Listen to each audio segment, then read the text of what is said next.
দর্শক পাঠক স্বাগত আপনাদের। দেখছেন সকাল সন্ধ্যার নিয়মিত আয়োজন কি খবর। আজ আপনাদের সঙ্গে আছি আমি শর্মিলা সিন্ডালা।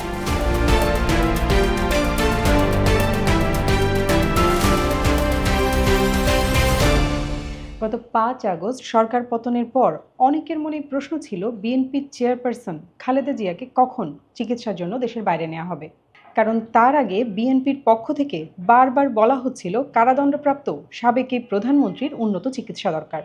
কিন্তু মুক্ত হওয়ার 5 মাস পর বিএনপি জানালো চিকিৎসার জন্য লন্ডনে নেওয়া হচ্ছে সাবেক এই প্রধানমন্ত্রীকে। মঙ্গলবার রাতে ঢাকা থেকে তিনি রওনা হবেন লন্ডনে। এ নিয়েই কথা বলবো আজকের কি খবরে। সঙ্গে আছেন সহকর্মী মেরিনা মিতু। মিতু, আপনাকে স্বাগত। ধন্যবাদ। খালেদা জিয়ার বয়স তো ৭৯ বছর, বিভিন্ন রোগে তিনি আক্রান্ত। এবার তাকে কোন কোন চিকিৎসার জন্য বিদেশে নেওয়া হচ্ছে? আপনি জানেন যে তিনি আসলে দীর্ঘ বছর ধরে বিভিন্ন রোগেই আক্রান্ত। তবে সর্বশেষ আসলে যে জটিলতার মধ্যে উনি যাচ্ছিলেন তার মধ্যে যেটা সর্বপ্রথম বলা যায় মানে প্রায়োরিটি লিস্টে, সেটা হচ্ছে তার লিভার সিরোসিসে আক্রান্ত হয়েছিলেন। যে সময় কিনা আসলে বলা হয়েছে যে দেশে এর কোনো চিকিৎসা নেই, এর জন্য যুক্তরাষ্ট্রে যেতে হতে পারে। দ্বিতীয়ত তার হার্টে একাধিক ব্লক আছে, তো সেটিরও হচ্ছে ব্যবস্থা নেওয়ার জন্যই বিদেশে যাচ্ছেন। মূলত এই দুটি বিষয়কে প্রায়োরিটি দিয়ে বিদেশ যাওয়া হচ্ছে।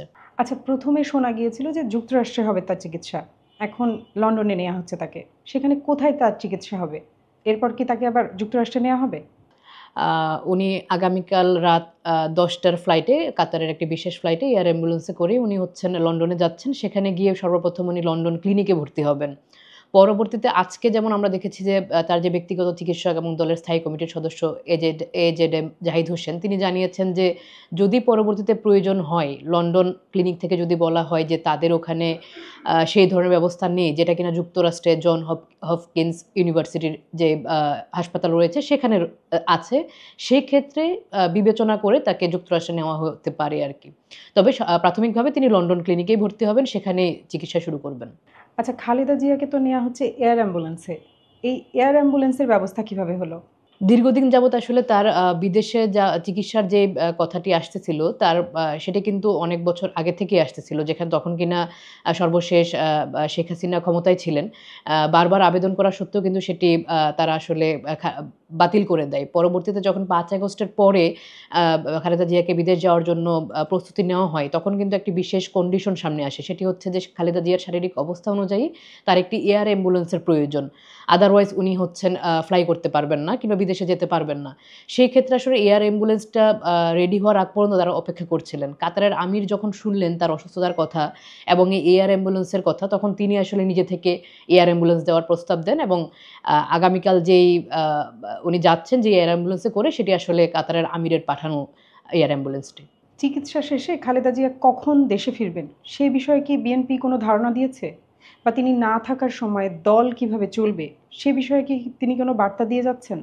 খালেদা জিয়া বিদেশ যাওয়ার পরে আসলে চিকিৎসা শুরু হবে লন্ডন ক্লিনিক থেকেই। সেখানে তার যেহেতু হার্টে একাধিক ব্লক আছে, সেটি নিয়ে স্টেপ বাই স্টেপ তারা আসলে তাদের চিকিৎসা শুরু করবে।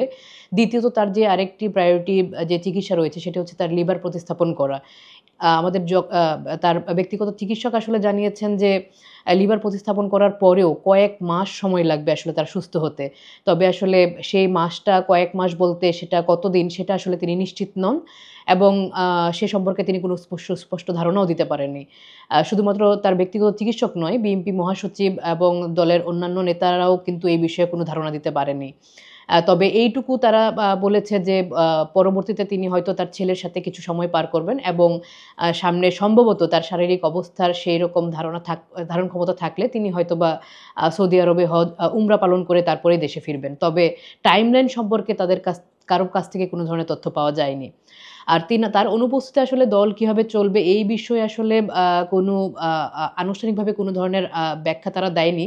তবে যেহেতু দলের ভারপ্রাপ্ত চেয়ারপারসন হিসেবে এখনও তারেক রহমান রয়েছেন, হয়তোবা সেভাবেই আসলে কার্যক্রমটা চলবে। মিতু, আপনাকে ধন্যবাদ। আপনাকে ধন্যবাদ। এছাড়াও দেশের ও বিদেশের আরও অনেক খবর প্রকাশ করেছি আমরা। এসব পড়তে ভিজিট করুন সকালসন্ধ্যা.com। আমাদের পাবেন ফেসবুক ও ইউটিউবে। সকাল সন্ধ্যার সঙ্গেই থাকুন।